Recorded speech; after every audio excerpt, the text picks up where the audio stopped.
ألا بذكر الله تطمئن القلوب. بسم اللہ الرحمن الرحیم۔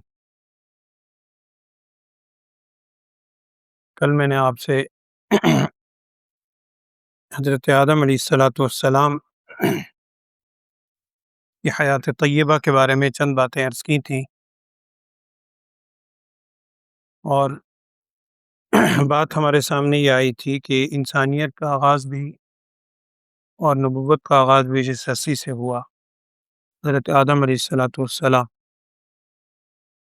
جب ان کو جنت سے زمین پہ اتارا گیا تو مکہ مکرمہ بیت اللہ جس وقت ہے اس خطے میں قیام فرمایا کچھ عرصہ۔ صحیح احادیث کے اندر حضرت آدم علیہ السلام کے واقعات کے بارے میں جو چند باتیں صحیح ستہ میں، صحیح بخاری میں، مسلم میں، ابو داؤد میں، مسند احمد وغیرہ، مستدرک حاکم، جو صحیح حدیث کی کتابوں میں چند باتیں ہیں، وہ میں ایک دو بات آپ سے عرض کر دیتا ہوں۔ باقی زیادہ تر تاریخی واقعات ہیں یا اسرائیلی روایات ہیں جن کو محدثین نے بہت زیادہ ان پر اعتماد نہیں کیا، لیکن جو صحیح روایات کے اندر چند باتیں ہیں آدم علیہ السلام کی سیرت کے حوالے سے، وہ میں عرض کر دیتا ہوں۔ ایک بات تو یہ ہے کہ حضرت انس بن مالک رضی اللہ تعالیٰ عنہ غالباً اس کے راوی ہیں، وہ کہتے ہیں کہ قیامت کے حوالے سے آپ نے ایک واقعہ سنا ہوگا جس میں ایک لفظ آتا ہے کہ حضرت آدم علیہ السلام کو اللہ تعالیٰ نے اپنے ہاتھ سے، اپنے دست قدرت سے، جیسی اس کی شان کے مطابق ہے، پیدا فرمایا۔ حدیث کا مفہوم یہ ہے کہ قیامت میں جب وہ سارے واقعات ہوں گے، شفاعت سے پہلے، حساب کتاب شروع ہونے سے پہلے، سب امتیں جائیں گی تو آدم علیہ السلام کی طرف سب کی نگاہ ہوگی کہ آدم علیہ السلام، اللہ جل شانہ نے بڑا مقام دیا۔ آپ صلی اللہ علیہ وسلم ارشاد فرمائے، جب لوگ آدم علیہ السلام کے پاس جائیں گے اور وہاں یہ الفاظ کہیں گے کہ آپ وہ ہستی ہیں جن کو اللہ جل شانہ نے اپنے ہاتھ سے پیدا فرمایا اور پھر آپ کے حضور فرشتوں سے سجدہ بھی کروایا۔ میں صرف یہ بات عرض کر رہا ہوں، وہ پورا واقعہ عرض کرنا مقصود نہیں ہے، نہ اتنا وقت ہے، موقع ہے۔ یعنی اس حدیث میں یہ الفاظ ہمیں ملتے ہیں کہ اللہ جل شانہ نے آدم علیہ السلام کو اپنے ہاتھ سے پیدا فرمایا۔ اسی طرح حضرت آدم علیہ السلام کی تخلیق کس دن ہوئی، یہ بھی حدیث کے اندر آتا ہے، کیونکہ حدیث میں ہے، ہمیں یقین رکھنا چاہیے۔ حضرت ابی ہریرہ رضی اللہ تعالیٰ عنہ راوی ہیں، نبی صلی اللہ علیہ وسلم نے ارشاد فرمایا جس کا مفہوم یہ ہے کہ تمام دنوں میں جن میں سورج طلوع ہوتا ہے، جو 7 دن ہیں ہفتے کے، ان تمام دنوں میں جن میں سورج طلوع ہوتا ہے، سب سے متبرک دن، سب سے بہترین دن جمعہ کا دن ہے۔ اور پھر اس حدیث میں نبی صلی اللہ علیہ وسلم نے ارشاد فرمایا کہ اسی جمعے کے دن میں حضرت آدم علیہ السلام کو پیدا کیا گیا، یہ حدیث ہے۔ اور آگے فرمایا اسی جمعے کے دن میں آدم علیہ السلام کو جنت میں داخل کیا گیا، اور آگے فرمایا اسی جمعے کے دن میں جنت سے آدم علیہ السلام کو نکالا گیا، دنیا میں بھیجا گیا۔ یہ صحیح حدیث کے اندر موجود ہے کہ آپ حضرت آدم علیہ السلام کی ولادت جمعے کے روز ہوئی۔ نبی صلی اللہ علیہ وسلم ارشاد فرما رہے ہیں، یہ بھی ہمیں ایک چیز ذہن میں رکھنی چاہیے جو صحیح احادیث میں ہے۔ اسی طرح بعض صحیح روایات کے اندر یہ الفاظ بھی آتے ہیں کہ آدم علیہ السلام کا قد مبارک 60 ہاتھ کے برابر تھا۔ 60 ہاتھ، وہ جو بھی آپ اس کو شمار کریں، 60 ہاتھ کے برابر آدم علیہ السلام کا قد تھا، یہ بھی روایات کے اندر آتا ہے۔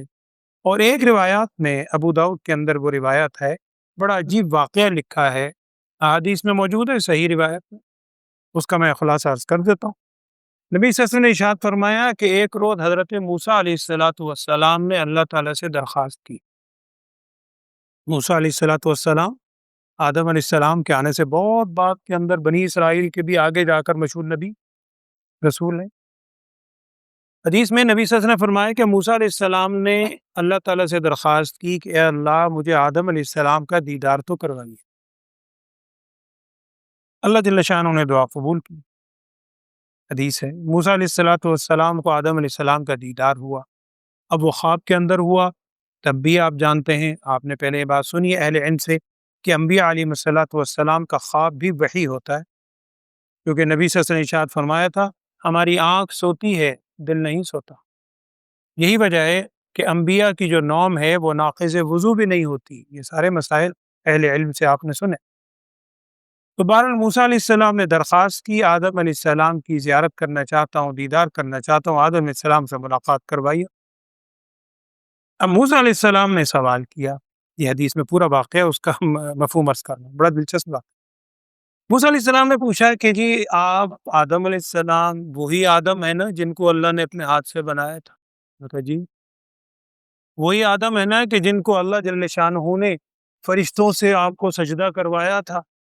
میں کہا بالکل وہی آدم ہے کہ جن کو اللہ نے اپنا خلیفہ نائب زمین میں بنایا تھا، ساری بات میں نے کہا بالکل۔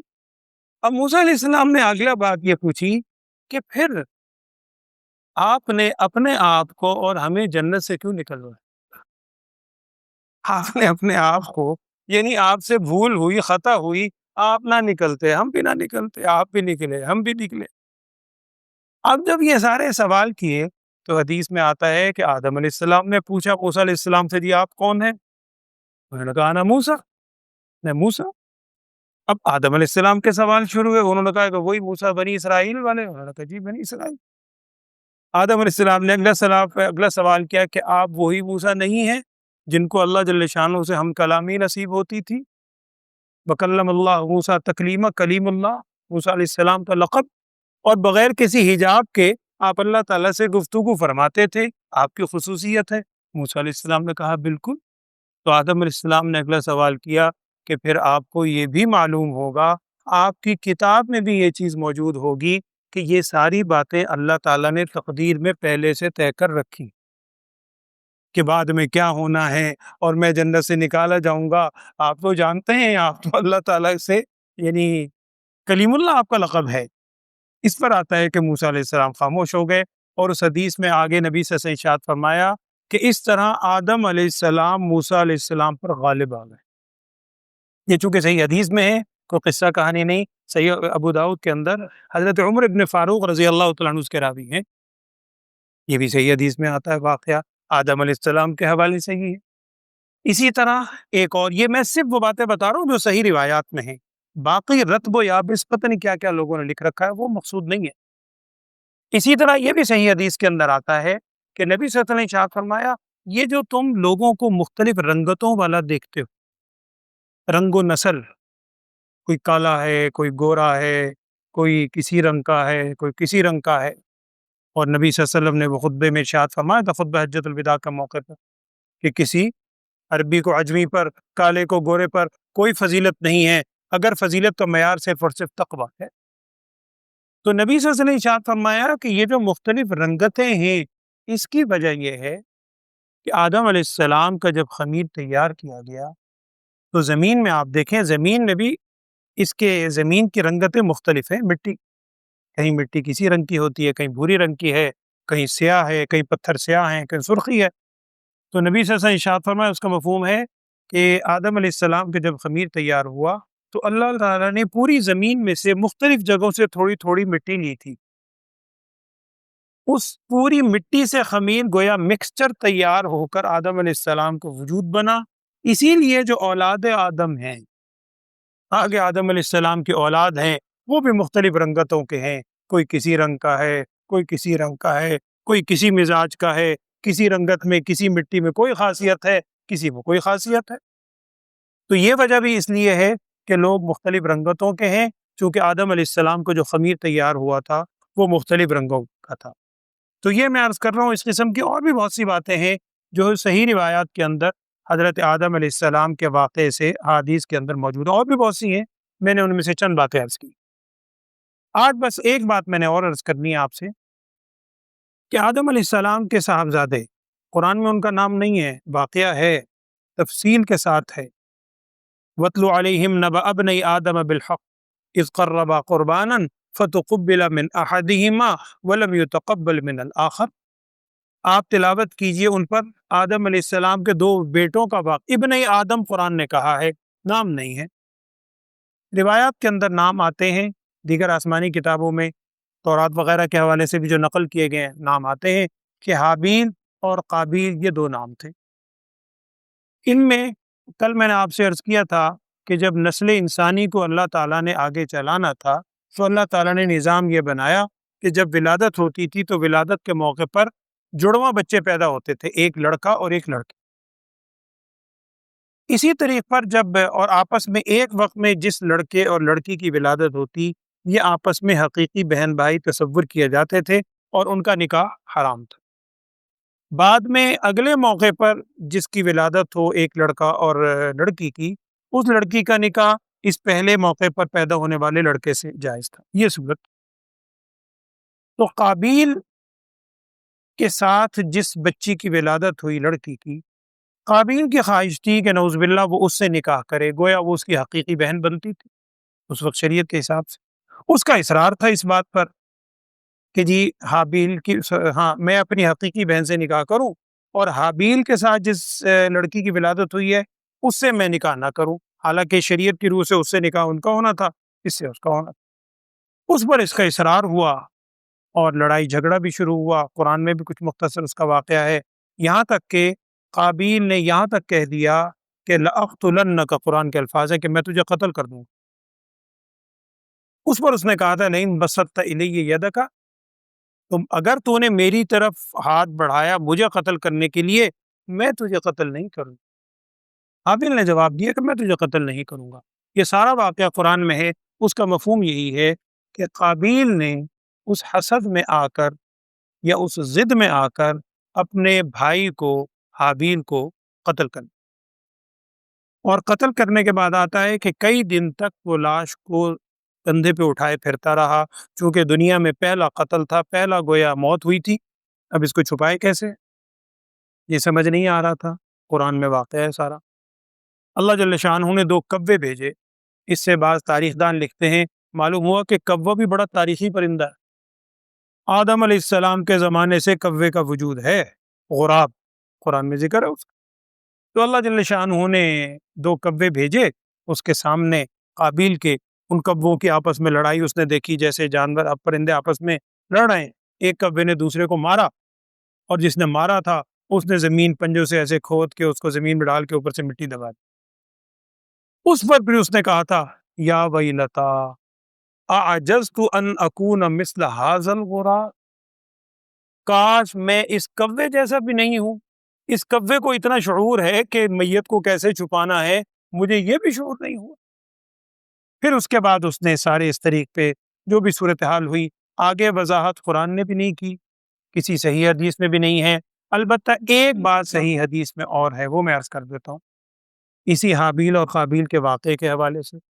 نبی صلی اللہ علیہ وسلم نے ارشاد فرمایا، جس کا مفہوم یہ ہے کہ قابیل قاتل تھا، آپ سے ارشاد فرمایا کہ قیامت تک جو شخص بھی کسی کو ناحق قتل کرے گا، چونکہ بغیر کسی وجہ سے ناحق قتل کرنے کا آغاز قابیل نے کیا تھا، تو قیامت تک جو بھی کسی کو ناحق قتل کرے گا، قابیل کو بھی اس کے گناہ کے اندر شامل کیا جائے گا۔ اس سے اہل علم نے بات لکھی ہے جو ہمیں بہت ہی زیادہ خیال رکھنے والی، یہ ہے اس واقعے سے ہمارے لیے سبق کہ انسان حتی الامکان ایسی برائیوں سے، ہر برائی سے ہی کم از کم ایسی برائی سے بچے کہ جس کا وجود پہلے نہ ہو۔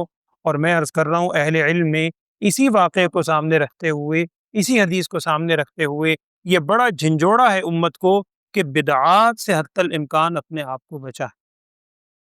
ایسی چیزیں جن کا قرآن و حدیث میں وجود ہی نہیں، آپ اس کو دین سمجھ کر شروع کریں، اور اگر خدا نہ خواستہ کسی نے کوئی نئی چیز ایسی شروع کر دی اور لوگوں نے اس کی دیکھا دیکھی اس پر عمل بھی شروع کر دیا، تو یہ تو تھوڑے عرصے میں دنیا سے رخصت ہو جائے گا۔ جب تک کوئی وہ برا عمل کرتا رہے گا، اس کے برائی میں یہ بھی شامل رہے گا۔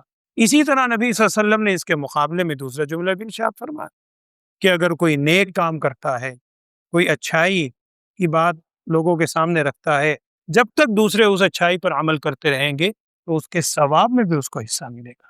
لہٰذا ہمیں اس بات کا خیال رکھنا چاہیے ہر قسم کی برائی سے ہی، اور اگر انسان ہے، خطا کا پتلا ہے، اگر گناہ ہو جائے تو فوراً اللہ کے حضور توبہ کریں۔ یہی آدم علیہ السلام کے واقعے سے ہمیں سبق ملتا ہے۔ خطائیں دونوں سے ہوئی، ابلیس سے بھی ہوئی، آدم علیہ السلام سے بھی ہوئی۔ ابلیس سے خطا ہوئی، اس نے جواب کے اندر دلائل لانے شروع کر دیے کہ جی میں کیوں سجدہ کرتا، انا خیر منہ خلقتنی من نار وخلقتہ من طین۔ آدم علیہ السلام سے خطا ہوئی، بھول ہوئی، انہوں نے فوراً کیا الفاظ کہے، ربنا ظلمنا انفسنا وان لم تغفر لنا وترحمنا لنکونن من الخاسرین۔ لہذا انسان سے اگر غلطی ہو، اپنی غلطی کو مان لینا یہ آدمیت ہے، اور اپنی غلطی پر ڈٹ جانا یہ ابلیسیت ہے۔ ابلیس کی صفت سے اللہ ہمیں محفوظ رکھے، اور آدم علیہ السلام آدمی ہونے کے ناطے آدم علیہ السلام کی جو صفات ہیں، ظاہری بات اللہ کے نبی ہیں، ان کی صفات حسنہ، ان پر عمل کی توفیق عطا فرمائے، اللہم آمین۔ الحمدللہ رب العالمین، اللہم صلی علی سیدنا و مولانا محمد وعلی آل سیدنا و مولانا محمد وبارک وسلم۔ اللہم ارنا الحق حقا وارزقنا اتباعہ وارنا الباطل باطلا وارزقنا اجتنابہ۔ اللهم اهدنا الصراط المستقيم صراط الذين أنعمت عليهم من النبيين والصديقين والشهداء والصالحين. اللهم وفقنا لما تحب وترضى واجعل آخرتنا خيرا من الأولى يا أرحم الراحمين. وصلى الله تعالى على خير خلقه سيدنا ومولانا محمد وعلى آله وأصحابه أجمعين آمين برحمتك يا أرحم